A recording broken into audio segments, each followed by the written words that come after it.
Msikilizaji, hii ni sehemu ya 8 na hatimaye tupo katika mwaka mwingine wa 2026. Kuna mipango mingi sana ambayo imewekwa. Kuna wengine wamesema mwaka huu watakuwa single. Utaweza? Utaweza? Umeingia mwaka ukiwa upo single. Utaweza? Ama tutafutane mwezi wa 3 tuulizane hali ilivyo. Lakini sio mbaya. Fuata vile ambavyo maisha yanafuata script ya kwako, sawa kama kuna kitu kimepangwa kwa ajili yako, ruhusu iwe hivyo. Umesikia Na tulipoishia sehemu ya 7 bwana, ni baada ya kuona ya kwamba Paula alivyokuwa anaigiza penzi na Ramsey. Bwana vitu anavyopata kwa Alvin ni tofauti na ambavyo alikuwa anapewa na Ramsey. Mwamba Ramsey alikuwa anakisha kwamba mwanamke yote anaingia naye kwenye mahusiano, hata kama wakiachana, hivyo vitu ambavyo alikuwa anampatia mwanamke avikose kwa mwanamume mwingine. Sasa Paula kuna vitu anavimisi sana kwa Alvin. Na mbaya zaidi, kama unataka mapenzi yako usienjoy, anza kuwa unafanya comparison. Yani anza kulinganisha na mtu uliyekuwa naye siku za nyuma.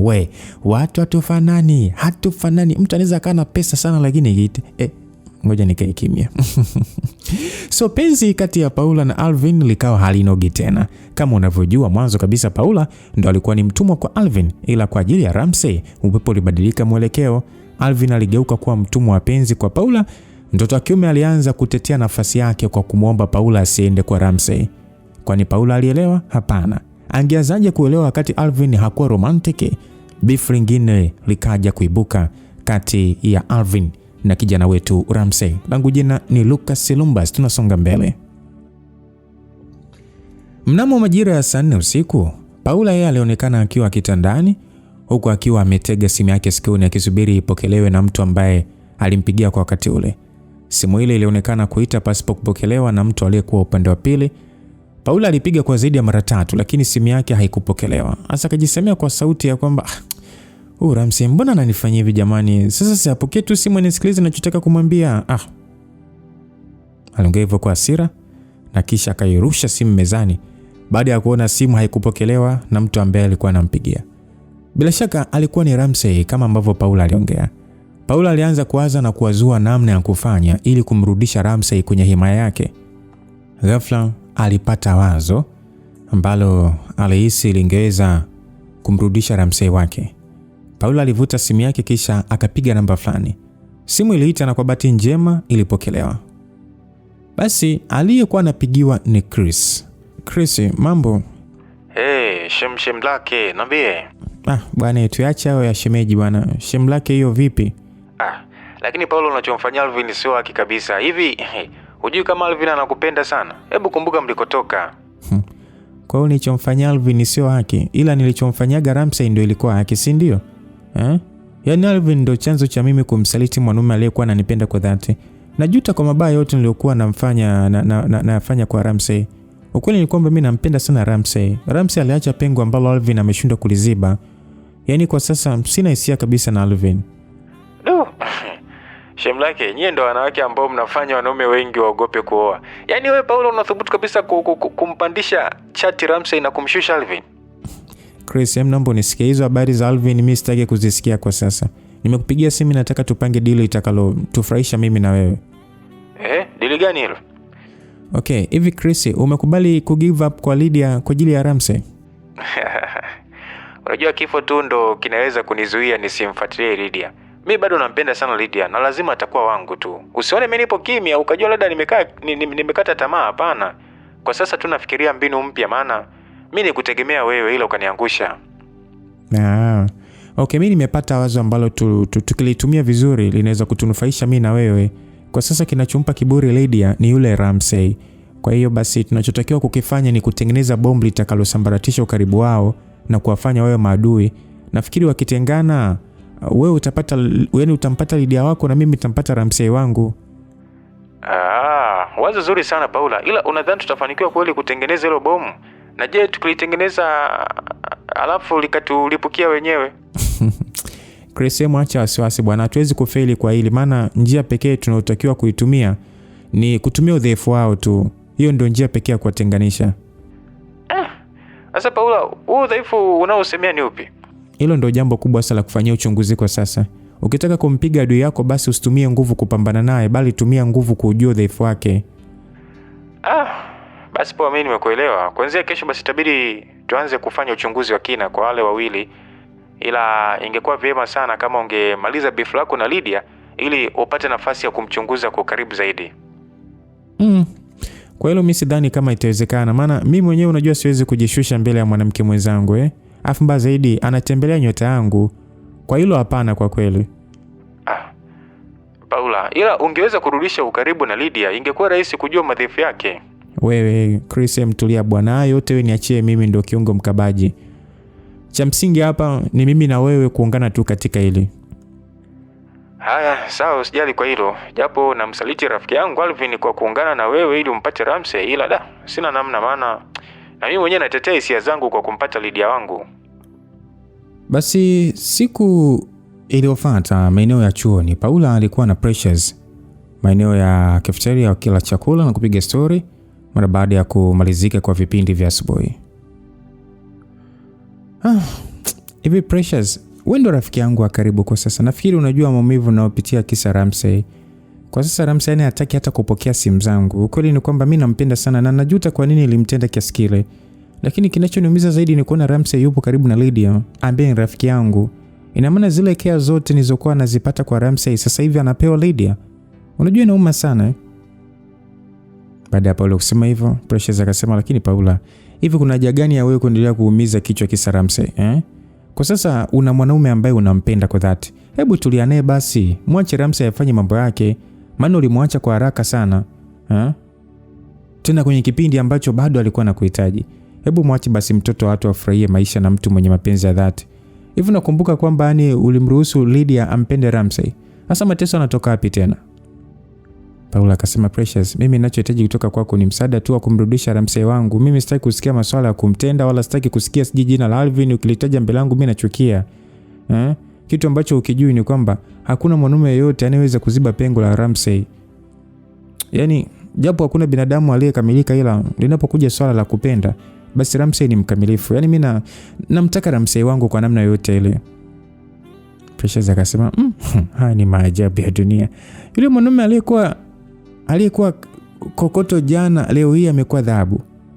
Ila upo sahihi kabisa kwamba Ramsey ni mkamilifu, maana hata sisi tulikuwa tunaona jinsi alivyokuwa anajitoa kwa ajili yako. Tangu mwanzo nilikuwa najua kwamba ipo siku tu utakuja kumkumbuka Ramsey na kujua thamani yake. Nijua tu ile lazima lingetokea. Na niliwahi kukuambia Paula kwamba japo Ramsey hajakamilika, ila hutokuja kumpata kijana bora kama yeye. Paula akasema, Precious, wewe ndio mshauri wangu wa karibu. Nipe basi njia kumrudisha Ramsey. Precious akasema, kwa sasa ni ngumu sana kumrudisha Ramsey, maana takwimu zinaonyesha kwamba Lydia na Ramsey wana jambo lao kwenye mioyo yao. Nafikiri muda si mrefu litawekwa hadharani. Paula alicheka akasema, labda nife ndio litatokea hilo jambo. Ramsey na Lydia kuwa wapenzi ni jambo ambalo halikubaliki kabisa hata kwenye vitabu vya dini. Bila shaka kuna mchezo tu uliokuwa unachezwa na Lydia ili kuharibu penzi langu kwa Ramsey. Unajua tangu mwanzo nilikuwa naona ishara zote za Lydia kumtamani shemeji yake. Alikuwa anasubiri tuachane ili apate ile nafasi. Sasa ngoja nimwanzishie timbwili. Precious akasema, labda niambie kingine Paula, ila kwa hilo unamsingizia tu Lydia watu. Penzi lako lilivunjwa kwa mikono yako mwenyewe pasipo kushauriwa na Lydia. Usitake kuanzisha ugomvi na Lydia, maana yani ni kama mtajipunguzia tu CV zenu kwa mambo ya kijinga. Hivyo juu kwamba wewe ni star hapa chuoni, Kwa nini udhalilike hasa kisa mwanaume? Paula akasema, wewe achana na hayo bwana. Nataka kuonana na Lydia sasa hivi. Niambie umemwona wapi? Precious akasema, kuonana tena wakati nyinyi ni maadui? Unataka kumwambia nini sasa? Paula akasema, wewe niambie ulimuona anaenda wapi baada ya kutoka kwenye kipindi. Wewe niambie, mimi nataka kuongea nataka kuongea naye tu kirafiki. Precious akasema, ngoja nione hilo picha la urafiki litakuwaje. Ukweli ni kwamba nilimwona anaelekea kwenye kile kibustani ulichokuwa unakaaga na Ramsey kipindi kile. Siku hizi Ramsey anashindaga na Lydia kwenye kile kibweta. Paula akasema, what? Yaani unamaanisha kule nyuma ya maabara? Akajibiwa, ni huko mlipokuwa mnapendelea kukaa wewe na Ramsey. Paula akasema, Mungu wangu, ina maana Rampa Garden imekuwa maskani ya Lydia siku hizi? Yaani vile vitu nilivyokuwa nafanywa na Ramsey kule bustanini ina maana anafanywa Lydia siku hizi? Hapana kwa kweli. Siwezi kukubali Precious, siwezi. Basi Paula aliongea maneno hayo kwa uchungu na hasira, kisha akainuka kwenye kiti na kupiga hatua kuelekea huko kwenye bustani. Ni katika kibustani kidogo kilichopo pale chuoni UDSM. Alionekana Lydia akiwa amekaa chini huku akiwa na bofya simu yake ya mkono. Pembeni yake kulikuwa na vipleti vilivyokuwa na vyakula pamoja na chupa 2 za maji. Kwa wakati ule Lydia alikuwa pale kwenye bustani akiwa anamsubiria Ramsey ambaye mpaka kufikia wakati ule alikuwa bado hajatoka kwenye kipindi darasani. Ilikuwa ni kawaida yao kwamba atakayetoka haraka darasani basi anaenda kununua chakula kisha anaenda nacho kule kwenye kibustani kwa ajili ya kumsubiri mwenzake ili wale kwa pamoja. Kilikuwa ni kibustani kile kile ambacho kwa miezi michache iliyopita Ramsey na Paula walikuwa wanapenda sana kukaa na kuzungumza faragha zao na hata kujisomea. Sasa wakati Lydia akiendelea kubofya simu yake, ghafla alishangaa kuona miguu yenye viatu vya kike ikiwa imesimama mbele yake. Taratibu kabisa Lydia aliinua shingo lake ili kumtazama mmiliki halali wa miguu ile. Lydia alipomwona ni Paula akasema, "Oh Paula, upo hapa?" "Unaniuliza ama unaniambia?" "Mimi nakuuliza tu." "Asa mbona unauliza swali la kijinga wakati unaniona nipo hapa?" "Basi samani kwa kuuliza swali la kijinga." "Na kuona Mrs. Ram unamsubiri baby baba ili mle chakula pamoja, si ndio?" "Sasa unacheka nini sasa? Kumbe ni kweli wewe ndio Mrs. Ramsey eti?" "Kwani unatakaje Mrs. Alvin?" "Eti Mrs. Alvin, nisikize Lydia. Ujue wewe ulikuwa unajifanya rafiki yangu, kumbe ulikuwa mnafiki tu wa penzi langu kwa Ramsey. Ulikuwa unatamani tuachane ili umchukue Ramsey, si ndio? Kwa hiyo ulikuwa unaona wivu tulivyokuwa tunapendana ama?" "Kwani maneno yote yamesababishwa na nini? Kwani wewe umewahi kumpenda Ramsey? Si ulikuwa unamuigizia tu. Alafu penzi lako lilivunjwa kwa mikono yako mwenyewe, hivyo usihangaike kumtafuta mchawi kwenye hilo swala." Kwa hiyo ulivyoona nimeachana na Ramsey ukaamua ujimilikishe?" "Paula, kwani mimi nimewahi kukutangazia kwamba Ramsey ni mpenzi wangu? Lakini hata kama akiwa mpenzi wangu ni sawa tu, maana ulishaachana na Ramsey. Hivyo huna mamlaka kumzuia kumpenda mwanamke mwingine. Lakini pia hata mimi uliniruhusu nimpende. Kwa hiyo mwache mtoto watu afurahie kupendwa kama alivyokuacha wewe na Alvin wako. Au ulitaka asitokee mtu wa kumfuta Ramsey machozi uliomsababishia wewe? Kwa hiyo kama wewe hukumpenda, ulitaka na wengine tusimpende? Mimi nishawahi kukuambia kwamba Ramsey ni kama muda kwenye maisha. Thamani yake huonekana pindi unapokutoka. Kwa hiyo mapenzi hayapo kama unavyofikiria wewe. Wakati wewe unasema wa nini, wenzako tulikuwa tunawaza tutampata lini." Aisee, kauli ya mwisho ya Lydia ilimpandisha hasira Paula. Yaani wakati yeye yupo na Ramsey, kumbe Lydia alikuwa anamtamani shemeji yake. Sasa Paula akaona hapana, kwa kweli huyu Lydia anahitaji kushughulikiwa kwanza. Kwa hasira Paula akakusanya nguvu za mkono wa kulia kisha akaliachia bongi moja la mbao wenye uzito wa kilo 3. Lydia hakuwa na nguvu ya kukwepa kile kibao, maana alihisi amechelewa, hivyo akaamua kufumba macho ili kusikilizia utamu wa kofi lile. Lakini sasa katika hali ya kushangaza, mkono wa Paula haukufanikiwa kugusa shavu la bibi Lydia. Lydia alipata mshangao huku akiwa amefumba macho, hakujua kwa nini shavu lake halijaguswa. Lydia alifumbua macho ili kujionea ni kitu gani kinaendelea. Paula naye alitazama ni kitu gani kimemgandisha mkono wake ili kucheki tu. Ni Ramsey. "Paula, nini shida?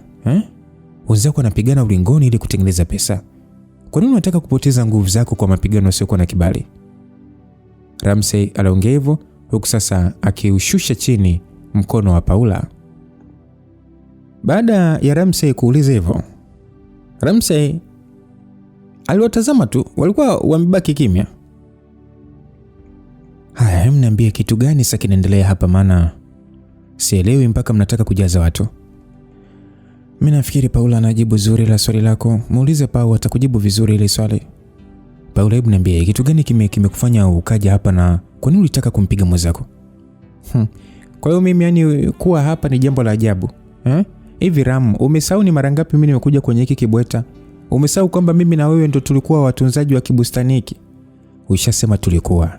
Maana yake ni wakati uliopita na sio sasa hivi. Ndio maana nimekuuliza kwa nini leo hii umekuja hapa wakati siku hizi sio kawaida yako kuwa hapa." Mimi nipo hapa kwa sababu nimekufuata wewe. Mimi? Yeah. Okay, umenikuta. Niambie kilichokufanya nitafute. Sawa, mimi nitakwambia, naomba tu tubaki wawili ili nikueleze kwa kina zaidi. Naomba Lydia aondoke. Lydia hawezi kunyanyuka. Yaani hawezi kuondoka hapa bila mimi. Ramsey, wala tusijali. Ngoja mimi niwapishe mzungumze masuala yenu binafsi. Lydia aliongea kisha akaanza kupiga hatua kuondoka eneo lile. Wakati anaondoka, alimpita Ramsey kwa nyuma, lakini kabla hajavuka kabisa usawa Ramsey alidakwa mkono. Akaambiwa kwamba nimesema kwamba hutakiwi kuondoka eneo hili. Ramsey aliongea hivyo. Sasa Lydia akasema, lakini Ramsey, mimi nawapisha. Usiongee sana Lydia. Paula, nimekuelewa vizuri, ila naomba tuzungumze kesho hilo swala lako. Kwa sasa nahitaji kula na kupumzika maana nina njaa sana. Unaweza kujumuika nasi kwenye chakula kama unavyoziona hizo plate hapo chini. Ila kama umeshiba basi unaweza kuondoka ili sisi tule. Ramsey aliongea kisha akamkalisha kitako Lydia. Baada ya kufanya hivyo, na yeye alikaa chini kisha akafungua vipleti vilivyokuwa na chipsi. Ramsey, kwa hiyo siku hizi umekuwa jasiri kiasi cha kunijibu unavyotaka. Naona siku hizi unaanza kunidharau, si ndio? Paula, maisha yanabadilika. Yule mnyonge wa jana ndio shupavu wa kesho. Lakini pia usidhani kwamba nilikuwa mnyonge na dhaifu kwa kuwa eti nilikuwa natii amri zako. Nilikuwa nafanya vile kwa sababu nilikuwa nakuheshimu. Lakini pia kwa sasa sio lazima nikuheshimu kama unavyotaka wewe. Kumheshimu mtu sio lazima, ila cha msingi ni kwamba usimdharau tu. Mimi sijakudharau. Ndio maana nimekuambia kwamba swala lako tutaliongelea kesho kutokana na sababu ambazo mimi nimekueleza. Sawa, nimekuelewa. Ila nakuomba hiyo kesho tuongee. Kuna vitu muhimu sana ambavyo huvijui nataka kukuambia. Sawa, nimekuelewa. Karibu tule chakula. Ramsey aliongea hivyo sasa akionekana kuchukua mshikaki wa nyama na kumlisha Lydia. Asa Lydia aliona aibu kulishwa mbele ya Paula. Karoho ka huruma kalimfikia maana alijua Paula ataumia akiona ile tukio. Akaamua kufunga mdomo makusudi maana alijua Ramsey anafanya vile makusudi ili Paula aone. Na Paula hakutaka kupoteza muda wake, aliamua kuondoka bana. Na Lydia na Ramsey walibaki pale bustanini. Ramsey, hivyo unatumiaga maneno ya busara yenye kuumiza moyo watu ili yani kuwakomoa ama? Kwani nimemuumiza nani? Wewe ni kama umefanya Paula aondoke kwa huzuni. Kwa ulitaka wewe ndio uondoke kwa huzuni ama? Nisingeondoka kwa huzuni. Mimi ni kwa kawaida tu, ndio maana niliamua kuapisha. Sura yako haikuendana na maneno unayosema sasa hivi. Unajua mimi nikuona ukiwa mnyonge kuliko nilivyokuzoea. Kwa mbali nilianza kuona kisura chako cha wivu. Sasa hivi utokea wapi jamani? Yaani nikuonea wivu mwanangu wa hiari. Siwezi kukunyima uhuru wa kutafuta furaha yako ya moyo. Lengo kula Paula ni kutaka tu turudiane. Kwa hiyo wewe unanishauri nirudi kwa Paula ama? Mtajuana wenyewe bwana, maana nyewe ndio wapenzi. Kama unahisi bado unampenda Paula basi mrudie. Ila nakusihi sana usifanye maamuzi ambayo yatakuumiza tena na pia yatawaumiza wengine. Una maana gani kusema hivyo? Tuliza akili, utapata tafsiri sahihi kuhusu hiyo kauli. Ushaanza kunipatia homework za ajabu sasa. Okay, tuache hayo. Kuna kitu nataka kuuliza Lydia. Jana jioni nilikuona umesimama na Chris kwenye notice board pale. Mlikuwa mnaongea nini? Wewe ulisema huna hivyo. Kwani mtu akiuliza ndo anakuwa na hivyo? Inategemea na swali analouliza. Niambie sababu kuniuliza ile swali. Mimi nataka tu kujua tu, kwani kuna ubaya mimi kufahamu? Kwa hiyo ukijua utafanyaje? Hamna. Kwa ile akili za wivu hazijawahi kumwacha mtu salama. Sasa hivi unatoka wapi wakati wewe sio mpenzi wangu? Ndio ujiulize sasa. Maana kila siku nakwambiaga unanipenda ila unakataa. Wapi? Mimi nazaje kukupenda mchumba wa mtu? Ramsey, naona unataka kuona ninavyokasirika. Basi tuache bwana. Niambie ratiba za baadaye zipoje? Ratiba zipo vile vile kama jana, lakini mabadiliko hapo madogo mno. Leo jioni itabidi tuongozane mpaka napoishi. Then tunapika chakula cha usiku na baada ya hapo tutaongozana pamoja mpaka nyumbani kwenu kwa ajili ya kujisomea na Jackson. Sasa kuna lazima gani wa mimi kuja kwako alafu nikae mpaka kufikia majira ya chakula cha usiku? Lazima upo Ram. Leo Queen hata kuwepo kwenye discussion hivyo. Sina mtu wa kuongozana naye na sina ujasiri wa kutembea peke yangu usiku. Au unapenda mimi nitembee peke yangu usiku? Wewe. Kwanza naanzaje kupata ujasiri wa kukuacha utembee peke yako usiku? Huo mchana tu natamanigi niwe karibu yako ili nikupe ulinzi muda wote. Sihitaji upate tatizo lolote bana. Yaani maneno yako yananifanyaga nizidi kutamani kuwa na wewe muda wote. Ukweli ni kwamba umejaliwa kipaji cha kuongea Ramsey. Maneno yako hayachoshi wala hayamalizi hamu ya kukusikiliza. Hiyo sauti yako sasa. Ngoja tu nikae kimya, ila una vitu vya kipekee sana ambavyo huwezi kuviona wala kuvisikia kwa vijana wengi wa karne hii. Kwa hiyo umenipenda tayari. Thubutu. Na nikasema nakupenda. Ulisikia wapi? Yaani Lydia, wewe ni kitu kwa kweli kweli. Yaani licha sifa zote ulizonipatia la bado unipende. Kwani unanipenda? Kuna weki. Yaani ni bora nive nikiwa single kama Yesu kuliko kuwa na wewe. Nazaje kukupenda kwa mfano? Kwa vigezo gani nikupende? Hata kama hata mama yangu tu mwenyewe ameniambia kwamba wewe hufai kuwa mkwe wake. Na mimi sitaki unipende. Na kuanzia leo ukiniona naongea na Dick au Chris, hutaki kuniuliza maswali ya ajabu ajabu. Na pia usiona nikasirikia. Kuna unataka kunifanya makusudi ili niumie, si ndio? Sasa utaumiaje wakati sisi wapenzi? Ila kweli bwana, mimi siwezi kuumia. Lakini Lydia, usifanye hivyo bwana. Kwamba nisifanye hivyo? Sawa baba, sitafanya hivyo. Nafikiri muda wa kuingia class umefika. Hivyo nenda kamalizie kipindi, alafu atakaye atakayetoka haraka nje basi aje kumsubiri mwenzake. Sawa mama, mimi nitakumisi sana nikiwa class. Acha mawazo yako bwana. Tunatengana kwa saa moja tu. Wewe unachukulia simple hilo lisali moja. Ukitaka kujua urefu wa saa moja basi ruka kichura ndani ya lisali zima. Utaona matokeo yake. Hebu karuke wewe. Ramsey na Lydia waliachana na kila mtu alitembea kuelekea darasani kwake. Mnamo majira ya saa 2 usiku, Lydia alikuwa na Ramsey katika chumba chake kama walivyokubaliana mchana. Mpaka kufikia majira yale walikuwa tayari wameshamaliza swala la kupika diko na kilichofuata ni kwamba walikula chakula. Mara baada ya kumaliza chakula, waliondoka moja kwa moja kwenye ghetto la Jackson ambalo walikuwa wanatumia kukutana kwa ajili ya kujisomea kama group kati ya Jackson, Lydia na Queen.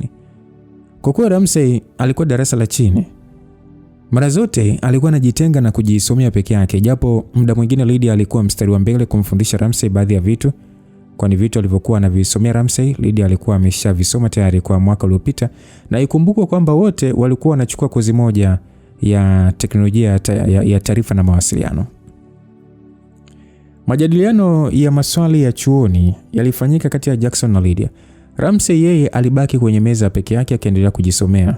Mpaka kufikia saa 4 usiku, kazi ya kusoma ilikuwa imalizika. Basi Lydia alitakiwa kurudi kwenye hostel ambayo alikuwa anaishi maeneo ya mawasiliano Ubungo. Kwa kuwa Jackson alikuwa anajua tashtiti zilizokuwa zinaendelea kati ya Ramsey na Lydia, hakutaka kuwabana watu hao, hivyo akaamua kuacha wasindikizane wenyewe. Ramsey aliwajibika kama kawaida yake. Alimsindikiza Lydia mpaka kwenye mlango wa hostel aliokuwa anaishi mtoto wa kike. Vipi? Mbona wengine ndani wakati tayari tumeagana? Utaingia ukishaondoka? Mimi siwezi kuondoka kabla hujaingia ndani bwana. Nataka kuhakikisha kwamba umeingia ndani ndio nitaondoka hapa. Aya, basi ngoja niingie ndani maana nitakuchelewesha kufika kwenu usiku. Na anyway, usiku mwema baba. Malaika wa Mungu akulinde na naomba uwe makini utembee hapo njiani, Take care baba. Okay, ondoa shaka kuhusu mimi. Utafika salama kabisa. Usiku mwema pia mama. Lydia aliingia ndani na kumwacha Ramsey amesimama kwenye mlango wa nje wa hostel ile. Ramsey alisikilizia kama sekunde 30 hivi kisha akageuka ili aondoke. Ile kugeuka tu akakutana uso kwa uso na Paula. Paula, ni wewe? Ya, ni mimi Ramsey. Mbona upo nje mpaka sasa hivi? Mimi nilikuwa napunga tu upepo huko nje maana ndani kuna joto. Si unajua tena mazingira ya Dar. Vipi? Mbona upo hapa muda huu? Kuna mzigo nilitumwa kuleta hapa. Kwa nani? Au kwa Lydia? Naomba nikutakia siku mwema Paula. Ramsey baba, naomba basi unisikilize. Najua mimi nilikosea sana mpenzi wangu. Ukweli ni kwamba mwanzo mimi sikuwahi kukupenda kabisa. Japo uliyafanya mengi kwangu ila sikujua thamani yake. Pengo liloliacha kwenye moyo wangu alizibiki na mtu yote ule. Thamani yako yani mimi nimeitambua baada ya kuondoka kwako. Ramsey, miezi miwili niliyotumia na wewe ni bora kuliko miaka miwili niliyotumia na Alvin. Umetengeneza kumbukumbu ambazo hazifutiki kwenye ubongo wangu. Tafadhali sana, naomba unihurumie mpenzi wangu na kuomba usilipe ubaya kwa ubaya na kupenda Ramu wangu. Paula aliongea kwa majonzi makubwa. Ni kama Machale alimcheza Lydia, maana alikuwa ndani kwa wakati ule. Kuna hisia fulani hivi zilimjia Lydia zikimwambia kwamba Ramsey alikuwa bado hajaondoka. Hasa Lydia alitoka nje ili ahakikishe kama Ramsey aliondoka ama akondoka. Alipotoka nje alimwona Paula akiwa amesimama na Ramsey. Afu mbaya zaidi ni kwamba Ramsey alimpatia mgongo Lydia, hivyo hakujua kama Lydia ametoka nje. Paula pekee ndiye aliyemwona Lydia, hivyo akaona bora atumie ile nafasi kutengeneza kitu fulani hivi moyoni kwa Lydia. Paula alianza kumsogelea Ramsey huku akijaribu kumbembeleza ili amsamehe. Alipomfikia tu akamkumbatia huku akimwomba msamaha kwa sauti ya chini kabisa ambayo Lydia hakuweza kuisikia, na kwa kuwa Ramsey alimpa mgongo Lydia, Paula akajifanya kama anampiga busu Ramsey wakati anaomba msamaha. Ramsey alitulia huku akitafakari jibu la kumpa Paula. Kama unavyomjua Ramsey hakuwa ni mtu wa shari, ndio maana alishindwa kumsukuma Paula baada ya kumkumbatia. Asa Lydia alivyoona Ramsey anakula kisi na Paula, hapo akajua Hawara hana taraka. Hatimaye penzi limerudi kati ya Ramsey na Paula. Lydia alijivuta kinyonge mpaka chumbani kwake huku kiroho kikimuuma pasipo kujua sababu ya msingi iliyomfanya aumie. Ramsey aliamua kuvaa roho ya kiume kwa kumtazama Paula. Paula, it is too late. Kwa sasa sina hisia kabisa na wewe. Ramsey huwa anapendaga mara moja. Akisha move on, huwa arudi tena nyuma. Samahani sana kwa hilo. Najua ulinitenda sana. Nimekusamehe kabisa, ila kukuamini tena siwezi kabisa. Kwa sasa moyo wangu upo kwa mtu mwingine kabisa. Napata raha nikimuona aliyefanya maumivu ya kutendwa nikasahau. Ananijali sana. Akilia mimi ni kama ananiumiza. Yeye ndo mpenzi wangu, yeye ndo chaguo langu, nampenda sana sana. Kwa nini nisemetoa kwamba Paula umechelewa? Ramsey alimaliza kuongea kisha akashika mikono wa Paula na kujitoa kwenye kumbato na kisha akaondoka zake. Kwa hakika usiku ulionekana kuwa mrefu kwa bibi Lydia. Mtoto hakika aliteseka pasipo mwenyewe kufahamu sababu ya msingi iliyomfanya ateseke. Kadri alivyozidi kukumbuka tukio la Paula na Ramsey kuonekana kama wanapeana mabusu, ndivyo mtoto wa watu alivyozidi kuteseka. Alimwazia Ramsey mara mbili huku akishindwa kuamini kila alichokiona. Hakufikiri kama Ramsey angeweza kuwa dhaifu na kurudi kirahisi kwa Paula, lakini pia nafsi yake ilifichua siri iliyokuwa ndani ya moyo wake. Ukweli ni kwamba alikuwa anampenda sana Ramsey. Kwa muda mchache alioishi naye aligundua kwamba Ramsey ndio mwanaume pekee atakayemfaa katika maisha yake. Lakini sasa ndio hivyo, Ramsey amerudi kwa mpenzi wake wa zamani. Muda wote wakati Lydia anawaza, simu yake ilikuwa inapigwa na mpigaji alikuwa ni Ramsey. Lydia alishindwa kabisa kupokea simu ile mpaka ilipokata yenyewe. Ramsey alipiga mara nyingi zaidi lakini hakupokelewa. Hatimaye Lydia aliamua kulala. Swala la Lydia kushindwa kupokea simu lilimfanya Ramsey ateseke, kwani alishazoea kuongea na Lydia kabla ya kulala. Usingizi haukupanda vizuri. Huku sasa akizongwa na hisia fulani hivi za kuhisi labda kuna kitu kimempata Lydia. Ramsey alituma message za kila rangi lakini hazikujibiwa kabisa. Sio Ramsey na Lydia tu ndio walikuwa na usiku mrefu, hata Paula pia. Moyo wake uliacha kusukuma damu na kuanza kusukuma maumivu baada ya kukataliwa na Ramsey kwa marefu na mapana. Paula alijaribu kutafakari maneno ya Ramsey ambayo yalimpa tafsiri kwamba muda si mrefu Lydia na Ramsey watakuwa na jambo lao litakalotetemesha chuo kizima. Kwa hiyo swala lile lilimfanya Paula tafakari njia ya kuzuia jambo lile. Asa siku iliyofuata ilikuwa ni siku ambayo ilikuwa ni ya kipekee kabisa katika maisha ya Vadia. Uchungu wa kujifungua ulimfika, hivyo Ramsey akisaidiana na mama mwenye nyumba aliyempangisha Vadia walimpeleka Vadia katika kituo cha afya kwa ajili ya kusimamia zoezi la kujifungua. Siku ile Ramsey hakuonekana kabisa kwenye mazingira ya chuo. Sasa tukirudi upande wa chuoni, mambo alishakuwa viji mambo kwa mwanadada Lydia. Watu walitengeneza bonge moja la sinema yenye skendo mbaya yenye kuharibu status ya mwanadada Lydia. Habari mpya iliyokuwa inasambaa kwa kasi pale chuoni ni swala la Lydia kuharibu penzi la Paula na Ramsey ili ampate Ramsey.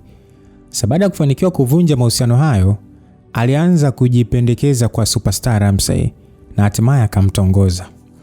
Lakini sasa ombi lake likakataliwa na Ramsey, na mpaka kufikia muda ule Ramsey na Paula walikuwa wamerudisha mahusiano yao. Aisee, ilikuwa ni taarifa mbaya sana kusikika masikioni mwa Lydia. Afu mbaya zaidi kuna watu waliandaliwa na Chris kwa ajili ya kusambaza uvumi ule, na pia walilipwa pesa wajifanye wao walishaelezwa na Ramsey zile taarifa. Sio nje wala ndani ya darasa ambako Lydia alipata nafuu. Macho ya watu wengi alikuwa anamtazama wakati upo darasani. Kuna muda alitamani vipindi vimalizike ili arudi kwao. Baadhi ya watu darasani walionekana kumzomea na kumkebei Lydia. Sasa kuna muda Lydia aliwaza na hakuamini kama Ramsey ndo amesema amesema yale yote. Lakini kila alipokuwa likumbuka tukio la usiku la Paula kukumbatiana na Ramsey, akaanza kuamini labda ni kweli Ramsey aliyasema yale, na kama unavyofahamu watu wakirudiana basi lazima apatikane mtu wa kumtupia lawama zote na kumpa sifa za kuwa mchonganishi wa penzi. Lydia alijiona amepatikana kweli. Mipango yote ya kumchafua Lydia ilikuwa chini ya Miss Paula pamoja na Bishop Chris. Sasa mpaka kufikia majira ya saa 8 mchana, Evadia alikuwa bado hajajifungua bwana. Ramsey akiwa pale hospitali alijikuta anamkumbuka sana Lydia, afu mbaya zaidi simu zake zilikuwa hazipokelewi. Kwa kuwa sasa muda ambao ulitarajiwa huenda Evadia angejifungua ulikuwa bado hujafika, hivyo Ramsey akaamua kuondoka kwa muda na kumwacha Evadia na yule mama pale hospitali, huku akaahidi kurudi muda mfupi ujao. Sasa safari ya Ramsey ilifikia ukomo kwenye hostel aliyokuwa anaishi Lydia. Alizama mpaka ndani kisha akaenda kwenye mlango wa chumba cha Lydia. Alibisha hodi lakini mlango haukufunguliwa. Hapo Ramsey akahisi labda Lydia bado alikuwa afanyeje, hajarudi chuo. Asa kwa kuwa Ramsey alimisi sana Lydia, hivyo akaamua kwenda huko chuoni ili akaonane na Lydia, maana hakuwa na muda wa kumsubiri kutokana na kuhitajika kwake kule zanati alipopelekwa Evadia kwa ajili ya kujifungua. Sasa alipofika maeneo ya chuo, akajua kivyovyote vile Lydia atakuwa darasani, hivyo akaona bora aende akakae kule kwenye kibustani wanachokaaga siku zote ili amsubiri mpaka atakapotoka kwenye kipindi. Ramsey alipiga hatua kuelekea kule ambako akili yake ilimtaka aende. Lakini sasa katika hali isiyotarajiwa, Ramsey alimkuta Lydia kwenye kile kibustani. Lydia alionekana kutawaliwa na msongo wa mawazo. Sasa Ramsey alihisi labda Lydia ana mawazo kwa kuwa hakuonana siku nzima. Taratibu Ramsey alijongea mpaka pale alipokuwa Lydia. Lydia alimuona Ramsey akashtuka sana, maana kutarajia kama angemuona Ramsey muda ule kwa kuwa Ramsey hakuripoti chuo kwa ile siku. Sasa Lydia akaamua kusimama, akamtazama Ramsey kwa sura isiyokuwa na hasira wala tabasamu. Lydia, sijui nisemeje, mbona upo hapa peke yako wakati wenzako hapa darasani? Sipo vizuri kiafya. Vipi na wewe, mbona umekuja hapa muda huu? Mimi lazima nije hapa maana simu zangu hatupokei Lydia. Tangu jana tulipoachana ule usiku nikupigia simu maana kuna kitu muhimu nataka kukuambia kuhusu mahusiano yetu Lydia. Ukweli ni kwamba Ramsey, una haja kuniambia maneno hayo sawa? Maana kila kitu kipo hadharani kwa sasa. Kila mtu kwa sasa anafahamu kuwa mimi ndo nilikuwa adui wa penzi lenu. Yote unayoyataka kuyasema nimeshajionea tayari kwa macho yangu mawili. Zile kesi mlizopigana usiku pale hostel zimenikumbusha nafasi yangu ni ipi kwako.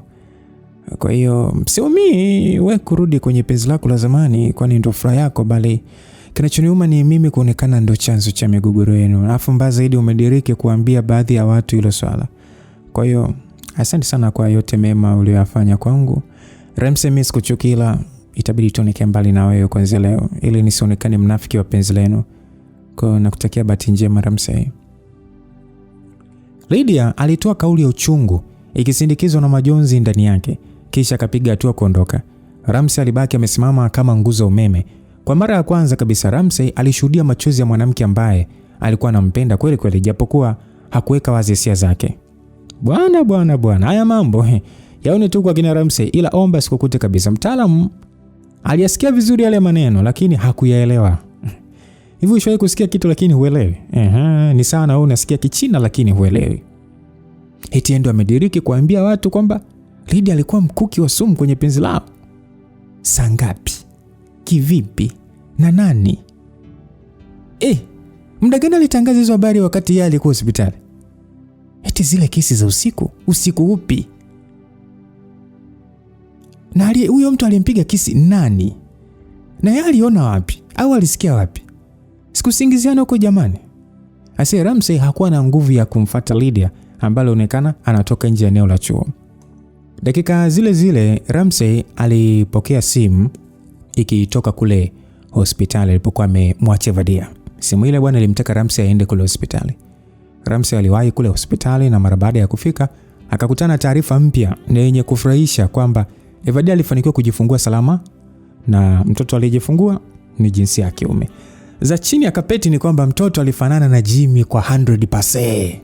Unajua 100%? Kwa 100%. Na Ramsey hakuruhusiwa kumuona mtoto wala Evadia kwa wakati ule, hivyo alitakiwa arudi kisha aende siku inayofuata.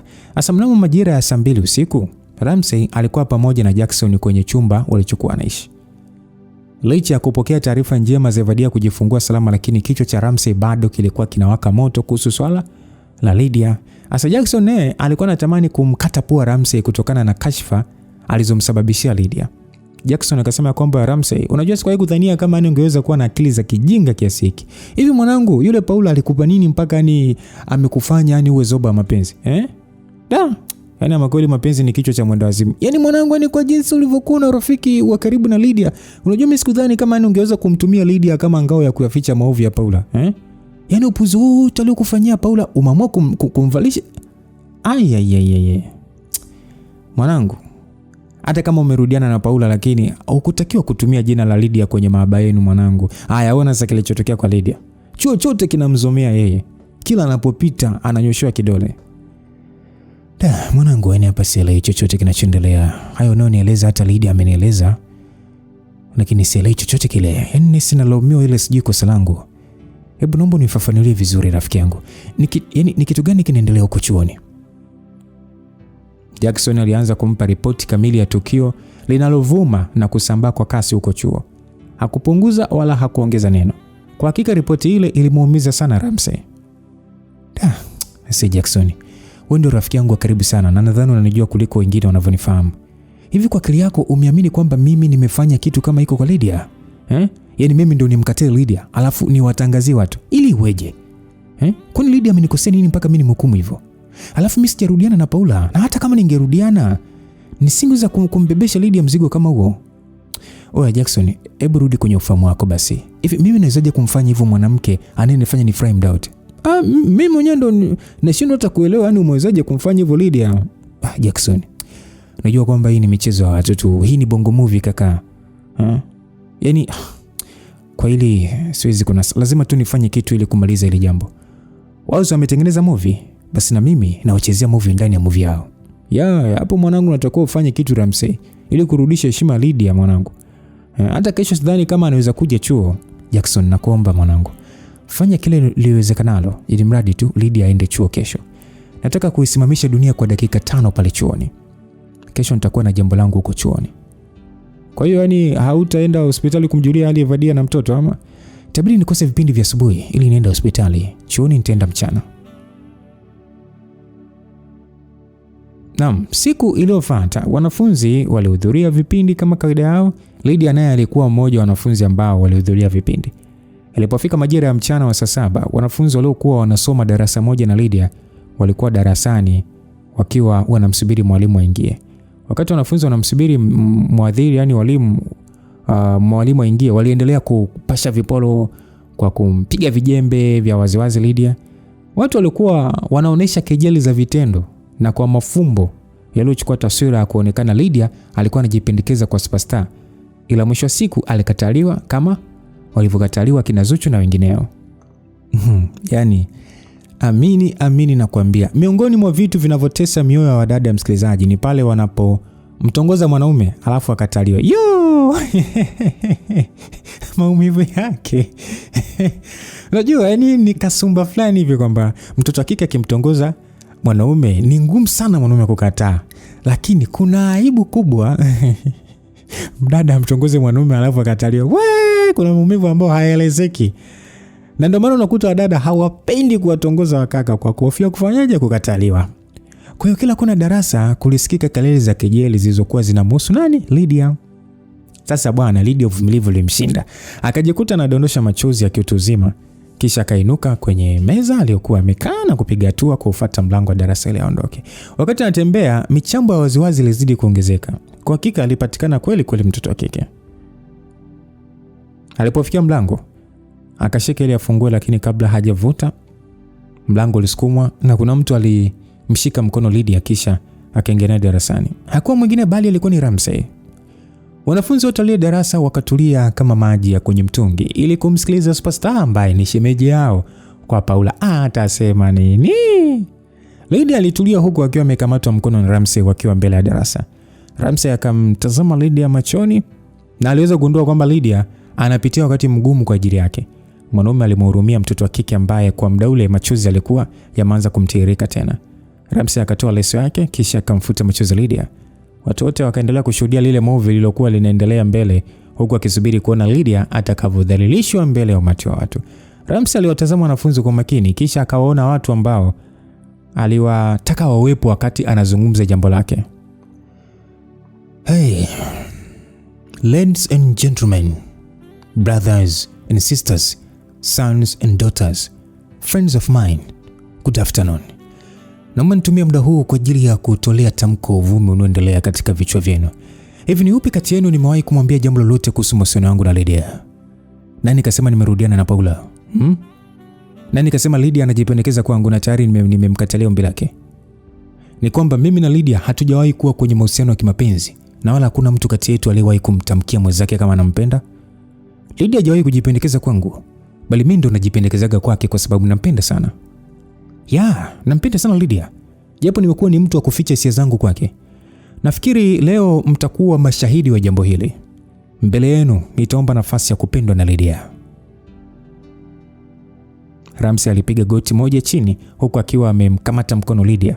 Baada ya kufanya hivyo, akaendelea tena kuzungumza. Lydia, siku zote nilikuwa naficha hisia zangu za kweli juu yako. Nafikiri leo ndo siku sahihi ya kufichua yale ya moyoni mbele ya hao mashahidi. Lydia, kwa muda mfupi nilioishi na wewe nimegundua kwamba wewe ndo mtu ambaye moyo wangu ulikuwa unakuhitaji. Wewe ndo mwanamke pekee ambaye unaweza kunipenda bila kuchakachua penzi letu. Sahau kuhusu uzuri ambao umejaliwa kuliko mwanamke yote hapa chuoni. Lakini pia tabia zako zimenifanya nikupende zaidi. Lydia, nakupenda sana, tena sana tu. Palipo na upendo wa kweli, uoga wote huondoka. Hivyo naomba unijibu ombi langu mbele ya hawa watu kama mimi nilivyofanya. Bwana we. Lydia alibaki ameduaa. Hakufikiri kama Ramsey angeongea maneno yale. Unajua kuna watu walitamani ardhi ipasuke ili waingie wakajifiche kabla Lydia hajatoa jibu. Jackson shangwe kama lote huku akisubiri kusikia jibu la Lydia. Sasa utachagua mwenyewe kusuka ama kunyoa. Kwa hakika kilikuwa ni kipindi kigumu sana kwa bibi Lydia. Jibu la ombi la Ramsey lilikuwa fupi mno, ila lilimpa wakati mgumu sana kulitamka mbele ya watu. Ilikuwa ni rahisi kwa Lydia kusema kwamba anampenda Ramsey, lakini swala lilikuwa gumu maana Lydia hakuwa mwanamke ambaye alipenda sana kuweka mahusiano yake hadharani.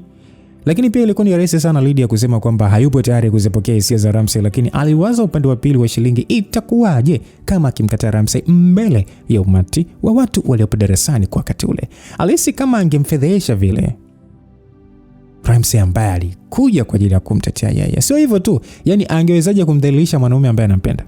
Yani kwa nini amkane mbele za watu wakati anampenda kweli? Si ubwege huo?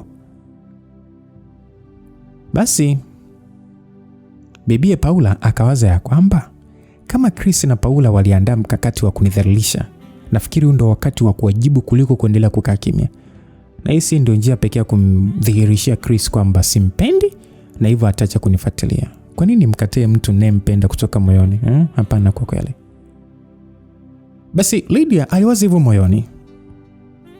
Ramsey baba na mama, kwani unamaanisha kule kwamba unanipenda? Hilo sio swala la kuuliza Lydia. Nadhani hata wewe mwenyewe unajua jinsi gani ninavyokupenda. Lakini mimi naogopa Ram. Unaogopa nini? Paula wako. Labda ungesema unaogopa Chris wako ningekuelewa, ila Paula, mbona mimi na Paula tulishaachana tangu muda? Kwa sasa mimi sina hata punje ya upendo kwa Paula unayemuona mbele ya macho yako. Labda atokee Paula mwingine, ila sio huyo mtoto wa mwigizaji. Chris wangu. Kwa hiyo labda kizuizi awe Chris. Kwa misingi ipi yeye kunizuia mimi kukupenda? Labda awe Chris Brown, ila sio Chris unayemuona mbele yako. Sijawahi kumpenda wala siwezi kumpenda hata kwa bahati mbaya. Mwanzoni mwa mwaka huu niliapa kuwa siwezi kumpenda mtu yeyote mpaka nitakapohitimu shahada yangu ya kwanza. Lakini sasa mambo yamekuwa tofauti kabisa. Katika hali isiyotarajiwa nimejikuta tu nimependa kwa mara nyingine. Kuna mtu mmoja tu ambaye amefanikiwa kuziteka hisia zangu. Nampenda sana. Lydia, ni mimi au kuna mwingine zaidi yangu? Awe nani mwingine zaidi yako wewe baba? Ni wewe handsome wa chuo. I love you. Kwa nataka kusema kwamba umenikubali ombi langu, si ndio? Kwani nimewahi kukupinga baba? To me, your command is your wish. Wewe usitaki kuniomba Ramsey. Wewe ni mtu wa kuniamrisha tu. Hakuna mwingine zaidi yako baba. Naomba tena kurudia. Ramsey, I love you. Bwana we. Kwenye huu govi mimi sihusiki msikilizaji. Ikumbukwe kwamba yale maongezi kati ya Ramsey na Lydia yalikuwa yanaruka live bila chenga kupitia runinga za macho ya wanachuo kwenye chaneli 2 za masikio yao. Kwa hakika ile ndio ilikuwa tafsiri ya movie ndani ya movie, kama ambavyo Ramsey alisema kwamba nitacheza movie ndani ya movie. Dunia ilisimama kwa muda ndani ya lile darasa ili kupisha wapenda nao waje nafasi. Sasa Ramsey alimkumbatia Lydia kwa hisia kali bila kujali watu waliokuwa wanawatazama. Baada ya dakika moja kupita, walijitoa kwenye kumbato kisha wakashikana mikono na wakaondoka zao na kuacha wanafunzi wakisubiri mwalimu awafundishe somo la kompyuta. Na muda huo wakati wapenda nao walienda kufundishana somo la maaba. Aibu ziliwashuka Paula na Chris. Sura ziliwapauka kama kadeti ya mtumba iliyofuliwa kwa maji ya chumvi. Sasa wangefanya nini wakati walikana mbele ya umati wa watu? Kwa hakika ni waliteseka. Basi bwana. Ni katika uwanja wa ndege wa kimataifa wa Mwalimu Nyerere ulioko Dar es Salaam, Tanzania. Ilionekana sura ya mtaalam Jimmy ikiwa imewasili katika ardhi ya nyumbani Tanzania. Walionekana wazazi wake wakiwa wamepokea mizigo yake kisha wakazama kwenye gari lao binafsi na kuongoza njia ya nyumbani kwao. Nusu saa ilitosha kumfikisha Jimmy nyumbani kwao Sinza, akitokea kule Banana ulipokuwa uwanja wa ndege.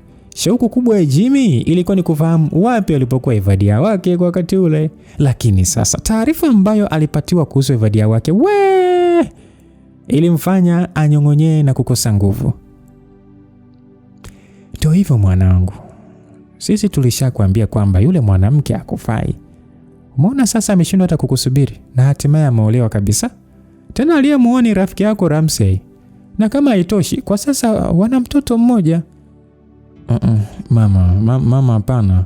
Haiwezekani kabisa mama. Ramsey unajua rafiki yangu. Haiwezi mimi kunifanyia unyama kama huo mama. Lakini hata Evadia anajua kabisa anafahamu mimi ninavyompenda. Na anajua ananipenda. Hawezi kunisaliti kwa kuvunja ahadi zetu mama. Mimi najua hizo ni mbinu zenu tu za kutaka nisimwoe Evadia. Mbinu zetu tena? Sasa kama uamini, nenda Ubungo kwenye chumba ulichomwacha Ramsey.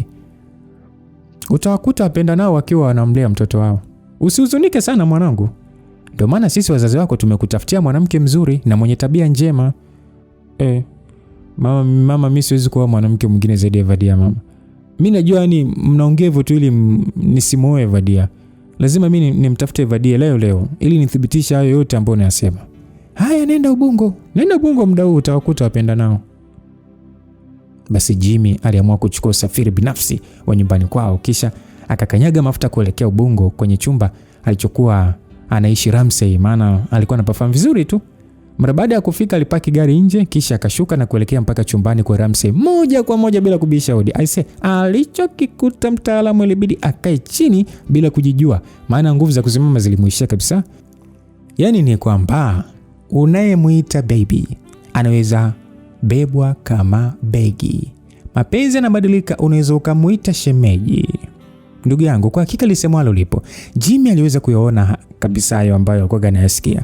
Alimshuhudia Ramsey na Evadia wakiwa wamekaa kitandani huku wakimbembeza mtoto wao. Mwamba alivurugwa. Yaani hapo ndipo akaamini kwamba kuda deki, kumbe unayemuita baby anaweza kubebwa kama begi. Na mwisho wa siku mapenzi yanabadilika na unaweza kumuita na shemeji pia. Ramsey na Evadia walishtuka baada ya kumwona Jimmy. Hawakutegemea kama Jimmy atakuwa tayari ameingia katika ardhi ya Tanzania. Jimmy alisema, Ramsey, Evadia, hivi ni kweli mmeamua kunisaliti namna hii? Ramsey, no. Wewe sio kunifanyia hivi rafiki yangu. Kwa hiyo umeamua kumwoa Evadia wangu na kumzalisha kabisa. Evadia, hata umevunja ahadi zetu Evadia. Wewe si ndio uliniahidi kwamba utanisubiri? Okay, ipo wapi ile subira ule unaahidi kuivuta? Poa, asanteni sana kwa wote mlionitendea. Asanteni, nawatakia bahati njema kwenye ndoa yenu. Asanteni. Jimmy aliongea kwa masikitiko makubwa sana, kisha akaanza kupiga hatua kuondoka eneo lile.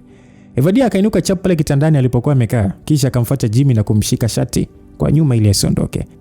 Sasa Evadia alipiga kelele akasema kwamba no, hapana, nakuomba sana, hapana Jimmy, naomba useme hivyo, naomba unisikilize kwanza mpenzi wangu. Hakuna mahusiano ya kimapenzi yaliyopo kati yangu na Ramsey. No Jimmy, huwezi kuondoka hivyo baba. Jimmy. Hey. Evadia, niachie shati langu basi. Mimi Ramsey bwana, huyo Jimmy unayemtaja mbona hayupo hapa? Eti hayupo. Kwa hiyo ameenda wapi? Hey msikilizaji, kumbe ilikuwa ni ndoto ya mchana bibi Evadia. Ila amekuja kurupuka usingizini anajikuta amelikamata shati la Ramsey ambaye alikuwa pembeni akimtazama mtoto. Ramsey nimeota njozi mbaya sana.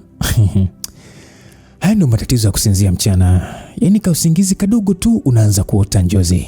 Haya niambie umeota njozi gani, maana umenishika shati huku sasa ukipiga kelele za kuniita Jimmy. Huyu Jimmy kafanyaje tena? Ramsey, nahisi kuna kitu kitatokea. Hebu nisimdie kwanza ulichoota, maana mimi ndo mtabiri wa ndoto zenye utata kama hizo, tena sasa zile ndoto za mchana. Ramsey, hii njozi unajua imenitia wasiwasi. Hebu ngoja kwanza nimnyonyeshe mtoto alafu nikuhadithie nilichokiona kwenye ndoto. Yaani kandoto tu kadogo tu ndo kameanza kukupa wasiwasi hivyo. Okay, mpe mtoto chakula chake alafu nisimlie yaliyojiri huko ulipokuwa. Basi Evadia alimnyonyesha mtoto wake na mara baada ya kumaliza zoezi hilo akaanza kumsimulia Ramsey matukio yote aliyoyaona kwenye njozi mpaka kufikia hatua ya kumvuta shati Ramsey. Pumzi zilimshuka Ramsey, maana ile njozi ilikuwa kama ina kauzito fulani hivi. Ila kwa kuwa Ramsey alikuwa ni mtu mwenye uwezo wa kutumia akili, hakutaka kulipa uzito hasi ile njozi. Yeye alitafasiri kwenye upande chanya tu. Evadia, kuna kitu kizuri kinakuja siku za hivi karibuni. Tafsiri ya hiyo njozi ni kwamba siku si nyingi Jimmy atarudi hapa nchini. Sawa, atarudi. Na vipi kuhusu upande wa pili wa njozi ulivyoonyesha kitu kitakachofuata baada ya Jimmy kurudi? Si ataambiwa yani ataambiwa kwamba ametafutiwa mke kama nilivyoona kwenye ndoto. Na vipi kuhusu mtoto? Mpaka sasa ajue kama aliniacha na ujauzito. Si anaweza kakana kwamba sio mtoto wake. Kuna vitu hata vihitaji maelezo mengi. Yaani venyewe tu vinajieleza kwa kutazama tu. Yaani ulichokifanya wewe ni kukopi na kupesti sura ya Jimmy. Hivi una mfuko wa uzazi au mashine ya kutoa kopi? Yaani huyu dogo ni Jimmy kabisa. Wala hahitaji kuambiwa. Eti mashine ya kutolea kopi. Wao ni utashi wa Mungu tu. Okay, tuachane masuala ya njozi. Kuna mambo mawili hapo msingi nataka tuongee muda huu kabla sijaondoka. Jambo la kwanza kabisa ni kuhusu jina la mtoto. Nataka kujua umefikiria jina gani la kumpatia mtoto? Mimi tena ndo nitoe jina la mtoto? Yaani mwanao mimi nimekubebea tumboni kwa miezi 9, nimekuzalia salama kabisa. Alafu bado unaona haitoshi unataka na jina nimpatie mimi. Kwa hilo hapana kwa kweli. Mimi siwezi kutoa jina wakati baba yake upo hai kabisa. Kwa unataka nikusemaje? Inabidi utoe jina wewe kama baba mtoto. Okay, kwa kuwa binadamu wengi huwa na majina mawili, basi mimi nafikiri wewe utoe jina na mimi natoa jina. Ikiwa na maana kwamba huyu mtoto atakuwa na majina mawili. Hapo sasa umeongea pointi nzuri. Mimi kama mama mtoto napendekeza jina la James. Kwa hiyo huyu mtoto ataitwa James Jimmy. Wow, bonge moja la jina. Yaani ni double J. Usitaki kujisahaulisha baba. Nasubiri kusikia jina kutoka kwako. Okay, kwa kuwa baba yake amesafiri bila kufahamu kwamba ameacha mtoto, basi mimi napendekeza dogo aitwe Msafiri. Passenger. Jina ile ni special kwa ajili ya kumbukizi ya safari ya baba wa huyu mtoto. Kwa hiyo ni maamuzi yako kumuita kwa Kiswahili kwa jina la Msafiri au kumuita kwa Kiingereza kwa jina la Passenger. Ramsey, wewe siwezi kwa kweli. Yaani siasa mpaka kwenye jina. Hivi unapata wapi upeo wa kufikiria hivyo? Mbona hilo ni kawaida tu mama James. Sawa. Anambilo jambo la pili. Okay, nimekaa nikawaza kwamba kwa kuwa umejifungua salama kwa sasa, vipi unaonaje tukijaribu kwenda kwa wazazi wako ili tukaombe msamaha ili ikiwezekana malize tofauti zenu. Nafikiri kwa sasa hasira zao zimepoa. Maana ni muda mrefu umepita sasa. Bila shaka wazazi wako watakuwa wanakumisi sana. Ramsey, mimi nafikiri ni tafsiri ya akufukuzaya akwambie toka. Wewe kama umechoka ukana mimi basi niambie tu niondoke zangu na nitaenda sehemu ninayojua mimi. Mimi siwezi kurudi nyumbani kama wao hawanitafuti. Mimi nipo tayari hata kukuachia chumba chako, ila mimi siwezi kurudi nyumbani kwa sasa mpaka siku atakayojua thamani yangu. Hapana mama Passenger, mimi sijamaanisha kama ulivyofikiria wewe. Mimi sijakuchoka na siwezi nikakuchoka mpaka siku nitakayokufikisha kwenye mikono salama ya Jimmy. Nishakuahidi kwamba nitakusaidia katika kipindi chote utakachokuwa kwenye malezi ya huyo mtoto. Nimeongea hivyo tu kwa nia njema kabisa. Sawa, ni kwa nia njema, ila mimi sasa sihitaji kurudi kwa wazazi kwa sasa. Mimi nataka kurudi muda ambao watahitaji msaada wangu. Nataka kuja kuwakumbusha kwamba mimba sio ugonjwa wa kusababisha watoto wa kike watengwe kwenye jamii. Sawa mama Jane, nimekuelewa. Nafikiri kwa sasa natakiwa kukuacha ili nikaendelee na shughuli zingine. Panapo majaliwa basi nitakuja tena kesho kwa ajili ya kumuona mwanangu Passenger. Na msikilizaji, wataalamu wa mambo wanasema if you fail to beat them, join them. Wakiwa na maana ya kwamba kama ukishindwa kuwapiga au kupambana nao basi ungana nao. Hivyo ndivyo Paula alivyoamua kufanya baada ya kushindwa kuwatenganisha Ramsey na Lydia.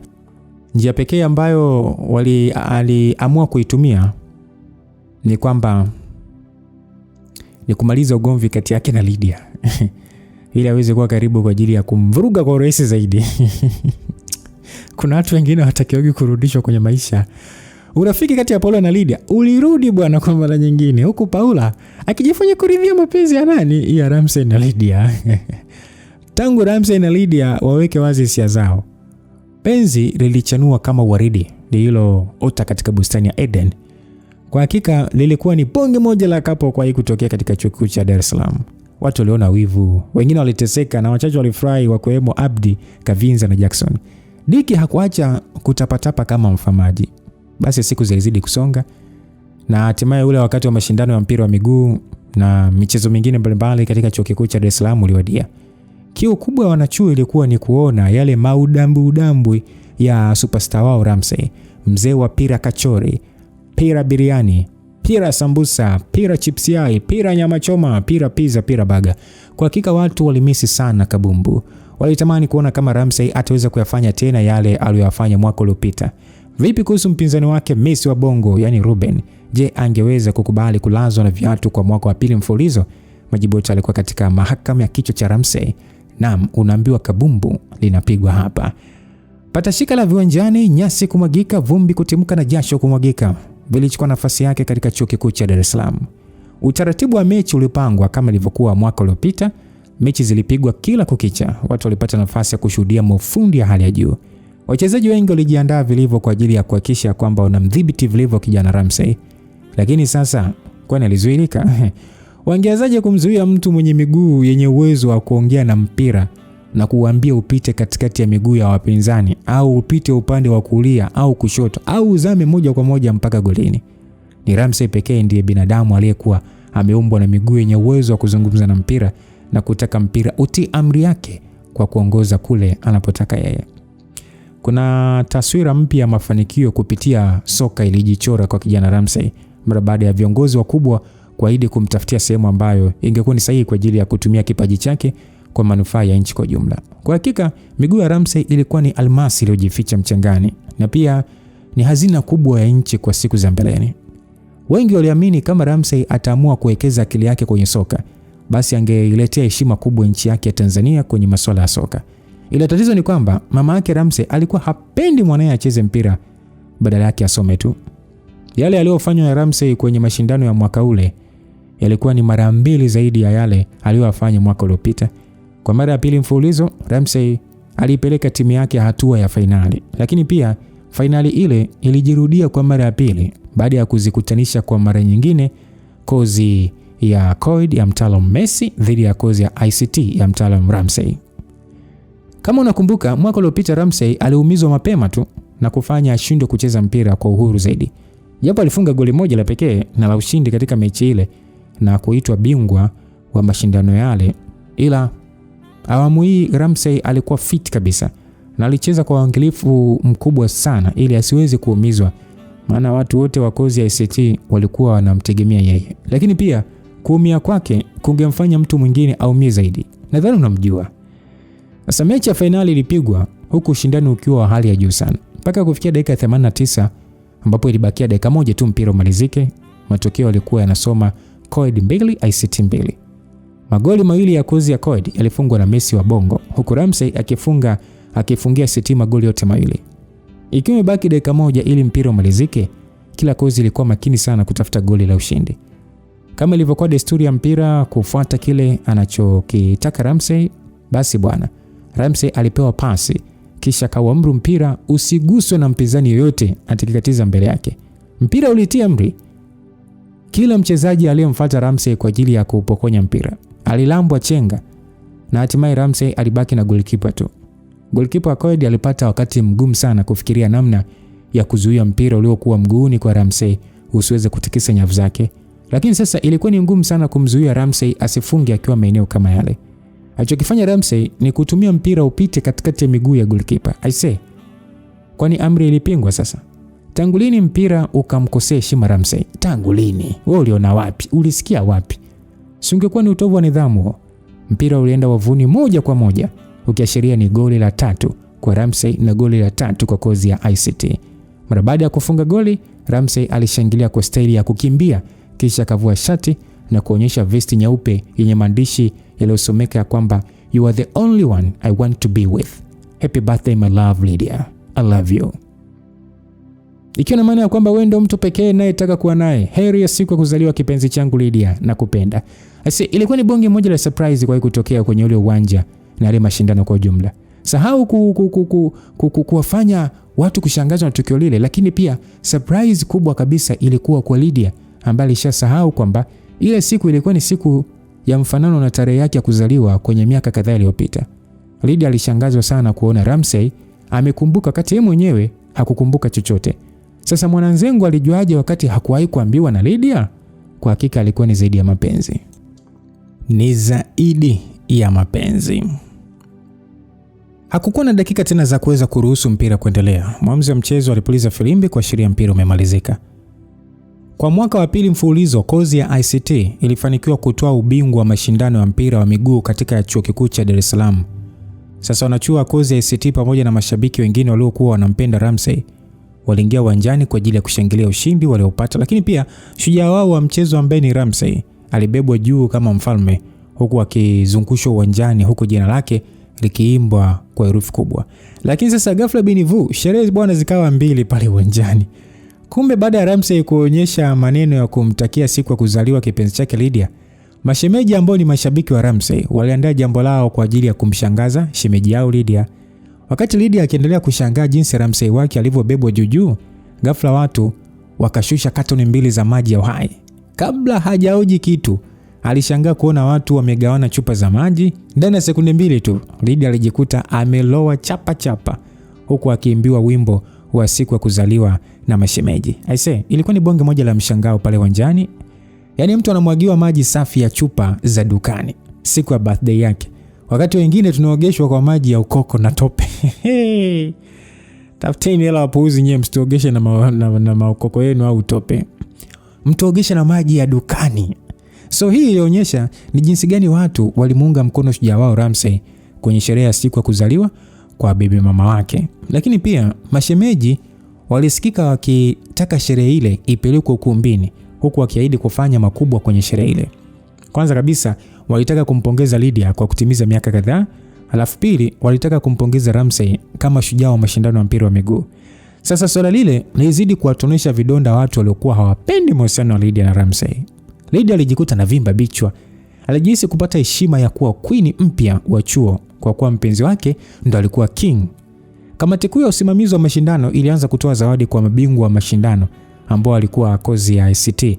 Lakini pia tuzo za wachezaji binafsi zilitolewa, ambapo Ramsey alitoa tuzo ya mchezaji bora wa mashindano na mfungaji bora wa mashindano. Hivyo akajinyakulia kiasi cha milioni 1 kama ilivyokuwa mwaka uliopita. Bila kinyongo chochote, Messi alimfuata Ramsey kisha akampongeza kwa uwezo wa hali ya juu alioonyesha kwenye mechi ile. Sasa jamaa akasema kwamba Ramsey, kwa kuwa wewe ni mchezaji wa daraja la juu kabisa, nimekutana na wapinzani wengi tangu nimeanza kucheza mpira, ila wewe ni bora zaidi ya wote. Una kipaji sana mwanangu. Kama ukiamua kuwekeza akili yako kwenye mpira basi utafika mbali sana. Ramsey akasema asante sana jamaa wangu, ila nafikiri ubora wangu umetokana na changamoto nilizozipitia kutoka kwako. Sio siri, hata wewe mwenyewe unajua sana kucheza mpira. Basi bwana, kwa kuwa muda sasa haukuwa rafiki, Ramsey aliagana na Ruben kisha akamfuata Lydia wake ambaye kwa muda huo alikuwa ameloa vilivyo. Lydia alikuwa pamoja na rafiki zake akiwemo Paula na Precious ambao siku za nyuma walikuwa hawapatani kabisa. Ramsey aliwasogelea kisha akamvuta Lydia mkono na kumsogeza karibu yake, na ikawa sasa wanatazamana uso kwa uso kwa staili ya mahaba ni uwe ni garagaze ni ponde ponde kama nyanya. Happy birthday my dear. Mpaka sasa sijajua ni neno gani nikilitamka litakupendeza na kukufurahisha zaidi. Na yani sijajua ni kitu gani nikikufanyia kitafanya siku yako ya leo iwe bora na kipekee kuliko siku zote zilizopita. Ramsey baba, kama surprise ni mshangao, basi nakiri kwamba leo umenishangaza kuliko kawaida. Hivi ulijuaje kama leo ni siku yangu ya kuzaliwa? Nilijua kwa sababu nakupenda sana Lydia wangu. Ni wajibu wangu kukumbuka siku muhimu za watu ninaowapenda. Kauli ya Ramsey ilimfanya Paula apate maumivu makali ndani ya moyo wake. Baada ya kukumbuka miezi michache iliyopita Ramsey aliweza kumtamkia maneno yale yale ambayo leo hii ametamkiwa Lydia, tena kwenye tukio lile lile la birthday. Amini na kwambia, kinachotesa mtu pindi anapoachana na mpenzi wake ni zile kumbukumbu ndogo ndogo. Kwani kupenda unaweza kupenda na mtu yote tu bana. Oya, zile moment zinaumiza. Zinaumiza. Kwa hakika Paula aliteseka, ile ilibidi avumilie tu. Basi Lydia akasema kwamba Ramsey, ndio maana mimi nakupenda sana mpenzi wangu. Asante sana kwa kunikumbusha siku yangu muhimu. Mara nyingi nimekuaga msaulifu sana wa siku yangu ya kuzaliwa, lakini kwako wewe najiona nimekamilika. Asante sana baba. That's why I love. Kabla Lydia hajamaliza kuongea, alivutwa mpaka kifuani kwa Ramsey kisha akakumbatiwa. Watu walioona walifurahi kwa uongo na ukweli. Unatakiwa ujiweke tayari kwa ajili ya sherehe yako inayoenda kufanyika katika ukumbi wa sherehe pale chuoni. Sitawezekana vipi baba wakati mimi sijajiandaa kwa chochote kile? Yaani imekuwa ni kama sherehe imekuja ghafla tu. Kwani shida nini? Ulitaka kujiandaa kwa vipi mama? Yani kivipi? Yani nywele zipo safi mbona? Au kuna kingine? Ya kipo, mimi siwezi kuvaa nguo zilizozoeleka machoni mwa watu nikiwa kama mhusika mkuu pale kombeni. Kwa hiyo ni hilo tu. Ya baba. Basi limekwisha. Queen ana mzigo wako wa nguo utakazozitumia siku ya leo, na mimi ukivaa zitakutosha na kupendeza. Pia kuhusu ukumbini, maandalizi alishafanyika leo asubuhi. Kilichobaki ni wewe tu kwenda. What? Kumbe ndo maana Queen alikuwa yani Ramsey jamani, kumbe ulienda kila kitu. Kwa nini unapenda kunisurprise kila jambo? Mbona kila siku huishiwi surprise? Kwa hakika umeniweza baba. Maongezi hayo kati ya Ramsey na Lydia yalifanyika kwa sauti ya chini kabisa, tena ile ya kunong'ona ili wengine wasisikie chochote, wakati ambao walikuwa wamekumbatiana. Sasa baada ya kumaliza kuongea, Ramsey na Lydia walijitoa kwenye kumbato kisha wakawageukia wenzao. Sasa jamani, naomba mnisikilize kwa makini kabisa. Sherehe yetu ya ubingwa wa mashindano imeambatana na siku muhimu kabisa, kuzaliwa kwa dada yetu na rafiki yetu kipenzi Lydia, au hata ukisema chombo cha fundi Rams utakuwa haujakosea. Pointi yangu msingi ni kwamba baadaye mishale ya saa 10 jioni hivi tutakuwa na jambo letu pale Udizim, kwenye ule ukumbi wa sherehe na burudani. Sasa tutaenda kufanya bonge moja la party ambalo hamjawahi kuliona. Party ya leo haina kadi wala mwaliko. Watu wote mnaruhusiwa kuhudhuria kwa ajili ya kushow love kwa kipenzi chetu. Sahau kuhusu kusakata kabumbu, lakini pia nina kipaji kingine cha kusakata rumba. Hivyo leo hamtaamini macho yenu. Nataka kuonyesha burudani za kila rangi. Basi bwana Ramsey aliongea maneno hayo kwa wanachuo wenzake wa kozi ya ICT ambao walikuwa wamenewa uwanjani kufurahia ubingwa. Watu walionekana kufurahia taarifa iliyotolewa na superstar wao Ramsey, na waliapa kujaza ukumbi huku akiahidi kupeleka zawadi kwa chombo cha fundi wao. Pia shauku kubwa ya mashabiki wa Ramsey ilikuwa ni kutaka kuona uwezo wa Ramsey kwenye kusakata rumba kama alivyojinadi kwenye kampeni yake ya muda mfupi uliopita. Ramsey alimtaka Queen aongozane na Lydia kwa ajili ya kumpatia mzigo wa nguo atakazozitumia katika ukumbi wa sherehe. Ikumbukwe kwamba mashindano ya mchezo mpira wa miguu yalifanyika majira ya saa 4 asubuhi na mpaka kufikia saa 6:30 shughuli zote zilikuwa zimemalizika. Asalale, unaambiwa ndani ya Udizim. I say, mambo yalikuwa yameshakuwa makubwa. Watu walijaza ukumbi kabla ya muda uliopangwa kufanyika kwa sherehe. Kama kawaida, wenye kapu zao walikaa pamoja huku wakiburudika na vinywaji baridi kabisa. DJ alipiga rumba, watu walipiga yope kwa kwenda mbele. Wapi MC Jackson, wapi Kavinza, wapi Abdi? Utaambia nini hao jamaa wakakuelewa kuhusu sherehe ya shemeji yao Wananzengo alipiga yope kwa kwenda mbele huku akimsubiri Malkia Lydia atimbe mjengoni.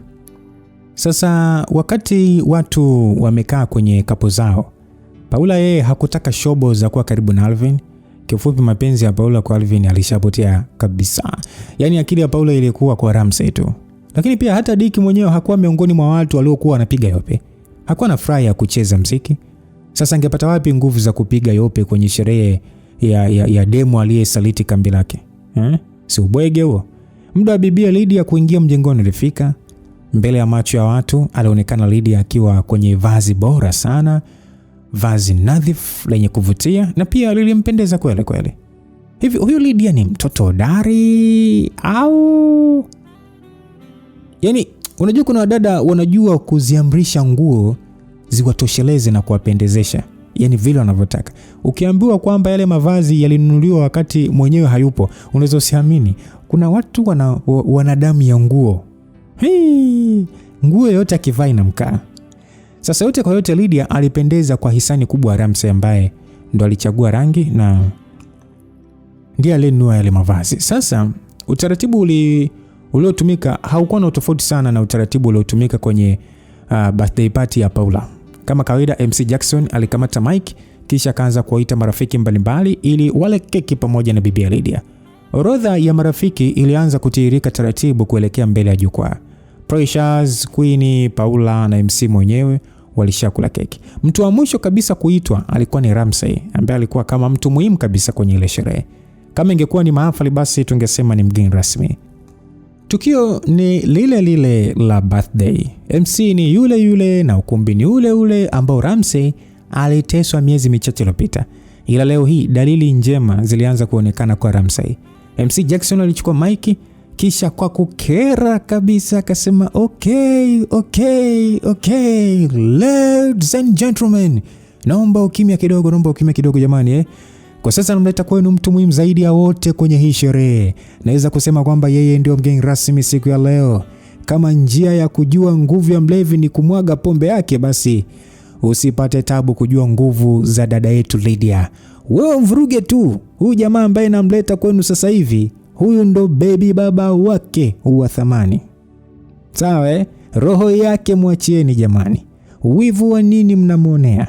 Haya, simameni kidogo basi kisha tumpigie makofi wakati namleta kwenu okay. Na huu si mwingine ni Ramsey. Basi kabla MC Jackson hajalitaja lile jina kwa marefu na mapana, watu kumbini wakampokea kijiti MC wao kwa kutamka kwa herufi kubwa jina la Ramsey. Watu wote woyo, I say ilikuwa ni kufuru bala. Oya, shangwe kama zote zilisikika ndani ya ukumbi mara baada ya Ramsey kuingia ndani ya ukumbi akiwa na mavazi nadhifu kabisa na yenye kupendeza kweli kweli. Sasa wadada wengi walitamani wao ndo wangekuwa Lydia kudadadeki. Kwa namna moja ama nyingine walipata wivu kwa kuona Lydia ana bahati ya kupendwa na mwanaume handsome boy HB, mtanashati mpole na mkarimu. Afya yote kwa yote akivaa ni anapendeza. Watu wengi walionekana kufurahia kapo ya Ramsey na Lydia kwani walikuwa wanaendana sana kuanzia kimuonekano mpaka kitabia. Ramsey alitembea kwa mwendo wa kujiamini akielekea kwenye jukwaa kuu alipokuwa baby mama wake kwa ajili ya kula naye keki. Alipofika mbele ya jukwaa, alianza kwa kumkumbatia kisha akaongea kwa sauti ya chini maneno ya kumtakia heri ya siku ya kuzaliwa kipenzi chake Lydia. Baada ya zoezi hilo, Lydia alikata kipande cha keki kisha akazamisha nusu ya kipande kile katika kinywa chake kisha akamsogelea Ramsey na kumlisha kwa mdomo nusu ya kila kipande kilichokuwa kimebakia kwa namna ya kwamba midomo yao ilikuwa imekutana. Wapenda nao waliganda kwa zaidi ya dakika moja huku wakilishana keki kwa staili ya kipekee kabisa yenye romance isiyoelezeka. Ndani ya ukumbi kuliibuka na shangwe kama zote. Watu walipiga kelele kwa wapenda nao. I say, lakini japo shangwe zilikuwa kama zote, ila kwenye msafara wa mamba kenge afanyaje? Hakosekani. Japo wengi walifurahishwa na ile tukio, lakini wapo walioteseka kwa marefu na mapana. Watu liliwachoma. Watu ni walikerwa. Watu ni walitamani kufurahi ila sura zao zilishapauka, hivyo walishindwa kudhihirisha furaha zao. Kuna watu kama vile Paula, Chris, Dicky ni miongoni mwa watu waliochomwa na penzi lile. Basi bwana, MC wetu akasema kwamba okay, jamani. Utulivu kidogo. Naomba mtulie kidogo ili tuendelee na tukio linalofuata. Nafikiri wote tumejionea jinsi gani wapenda nao walivyodhihirisha upendo wao mbele yetu. Kwa kulishana keki kwa steli ya aina yake kabisa, ikisindikizwa na kinywaji adhimu kabisa kilichotengenezwa kutoka kwenye uvungu wa mioyo yao. Kwa hakika anaweza kukiri kwamba hawa watu wanaendana sana. Hii kapo ina viwango vilivyothibitishwa na TBS. Mimi kama MC nawatakia kila la heri kwenye safari yao ya mapenzi.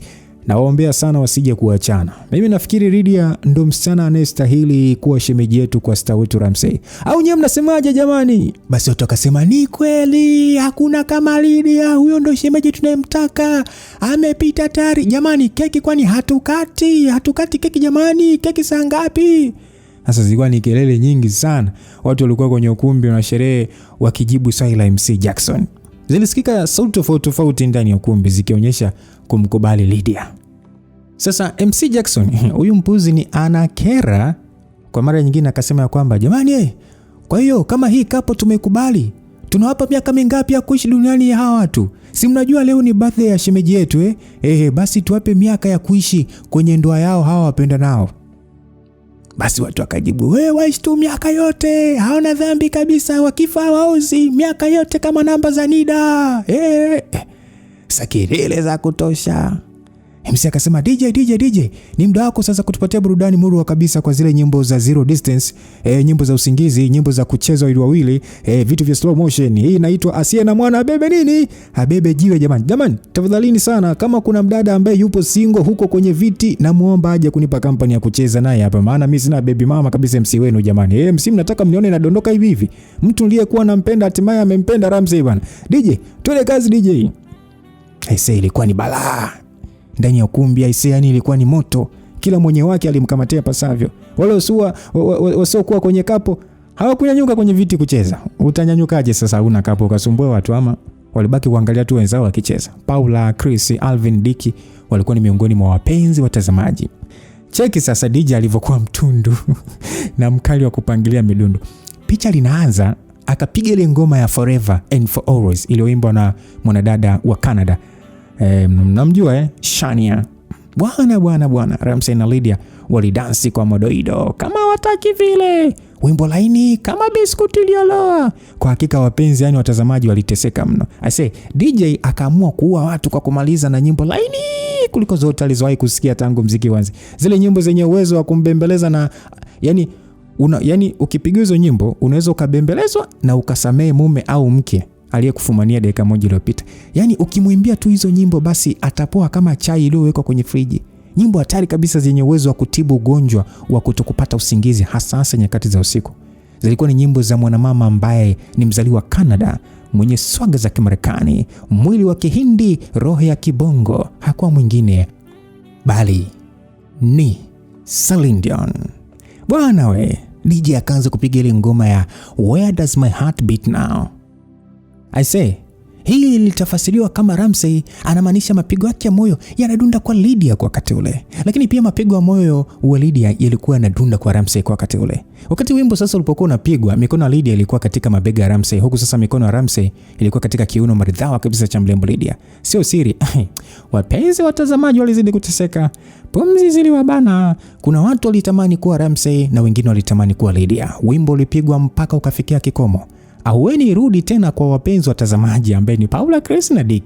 Taratibu alianza kupumua, lakini sasa DJ akaongeza dozi ya mwaka. Hii inaitwa Mwana Ukome. Kama wimbo wa kwanza ulitengeneza kidonda kipya, basi ule wa pili ndio ulienda kukanyaga jeraha la kwanza. Kwa mara nyingine tena DJ akapiga wimbo wa mwanamama yule wa kuitwa Celine Dion, wimbo uliokwenda kwa jina la Live for the One I Love. Naishi kwa ajili ya mmoja nimpendaye. Wapenzi watazamaji walizidi kuteseka baada ya kutafasiri maana halisi ya ule wimbo, kwa kuamini kwamba maneno yale yalikuwa yanawahusu Lydia na Ramsey, kwa maana ya kwamba Lydia anaishi kwa ajili ya Ramsey anayempenda na pia Ramsey anaishi kwa ajili ya Lydia anayempenda. Akili za wivu hazijawahi kumwacha mtu salama. Wimbo wa Celine Dion umepachikwa jina la Ramsey na Lydia kama ndo wenye wimbo. Kwa hakika wapenzi watazamaji waliteseka sana. Uvumilivu uliwashinda. Hawakuona sababu ya kuendelea kukaa kwenye ule ukumbi. kwani walihofia dongo la mwisho la DJ lingeondoka na roho zao. Paula ndo wa kwanza kutoka ndani ya ukumbi huku akiwa ni amenuna. Aliona bora aondoke kabla DJ hajaweka ule wimbo wa I'm Your Lady ambao kwa akili yake angetafsiri kwamba Lydia ndo anamwimbia Ramsey ule wimbo. Sasa mara baada ya Paula kutoka, Chris naye akaamua kuondoka, maana hakuwa na uvumilivu wa kuendelea kuona kiuno cha mwanamke anayempenda kikishikwa na mtu mwingine. Hata Dick naye akaamua kuondoka huku akiapa kuvunja urafiki na Ramsey na kuahidi atamtafuta kwenye mabano. Kilichotokea sasa kwenye birthday party ya Paula hakikuwa na tofauti kabisa kilichotokea kwenye birthday party ya Lydia. Kilichotofautisha ni kugeuka tu kwa goride. Ndilo pelekea wa mwisho kuwa kwanza na wa kwanza kuwa mwisho. Ambapo aliyeteseka kwenye birthday ya Paula ndiye aliyefurahia kwenye birthday ya Lydia, na aliyefurahia kwenye birthday ya Paula ndiye aliyeteseka kwenye birthday ya Lydia. Asa mara baada ya Paula, Chris na Dick kutoka kumbini, wakakutana nje ya jengo la sherehe bwana. Wote watatu walikuwa wanajua kwamba ugonjwa wao ni mmoja. Japo Dick na Chris walikuwa ni maadui, ila wakajikuta wanakuwa marafiki ndani ya muda mfupi. Hawakuona sababu ya kuwekeana beef wakati wote wamekosa mchumba. Basi Paula akauliza kwamba Chris, hivi umekubali matokeo kwamba ndo tumeshindwa tayari? Dick akasema kwamba Paula, Chris hajawahi kushindwa vita kizembe. Ni bora ni tukose wote kuliko kukosa peke yangu. Lazima nifanye kitu mpaka kieleweke. Oa Chris, kwa sasa mimi naongea na nyie rasmi. Mimi nipo tayari kumkosa Lydia, ila umpate wewe na sio ampate Ramsey. Kwa sasa nahitaji kushirikiana na wewe ili kuhakikisha penzi la Ramsey na Lydia linapita kama kivuli tu. Tafadhali sana, naomba mnishirikishe kwenye plan zenu. Mimi siwezi kukubali Ramsey aninyang'anye demu wangu alafu anitambie. Msikilizaji, ngoja nikwambie kitu kimoja. Kwenye maisha kawaida hivi vitu vipo sana. Yaani unaweza kukuta mtu akiona hana uwezo wa kumpata mwanamke fulani au hapendwi, basi anakuwa radhi yule mwanamke achukuliwe na mtu mwingine yeyote yule, lakini sio rafiki yake au mtu wake wa karibu. Au kwenye falsafa za maisha unakuta mtu yupo radhi afanikiwe mtu asiyemjua kuliko afanikiwe mtu wake wa karibu, hasa rafiki. Ulishaona hivi? Sije mnanielewa? Yaani bora rafiki yako aone mtu mwingine asiyemjua kafanikiwa fresh kabisa, tena hatua kubwa, kuliko wewe rafiki yake anayekujua ufanikiwe. Ni wachache sana ambao wanakuwa na roho ya kusema hongera rafiki yangu, Mungu akutangulie na kuzidishie. Ni wachache mno. Lakini sasa cha ajabu, ukiwa na shida unamkimbilia huyo wa karibu na sio yule ambaye humjui.